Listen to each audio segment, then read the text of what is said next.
that colonizers stole the land. It's them who told us. We get this from all these leaders of the ANC. Today they are in government, of course we understand they may try to be diplomatic, but you taught us that colonizers stole the land. And when you steal, you commit a criminal activity. And once you commit a criminal activity, you are a criminal, you must be treated as such. Today we understand.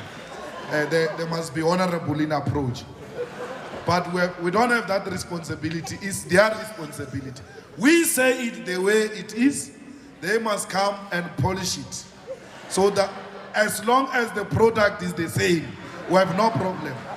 Because capital has got some small mentality. Capital suffers from a mind of a rat. They think if there's going to be an uprising, it's only the ANC which is going to be overthrown.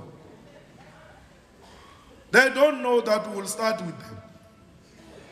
Here in Santenia, our people will just walk from Alexander, just across the street, open the fridge, and just mess themselves with cheese and everything else they find in that fridge. Before we even reach Union Building, we will start here, just here across the road. So they think that no, if there's going to be any uprising, it will go to Union Building. On our way, we will pass by. So we sort ourselves out properly, and then we can go to the sitting president and say, President Zuma, for sure you got a report about what happened in Sante. So we just want some commitments and time frames, because we know you have elected you. Now just give us a time frame where, when will you resolve this matter?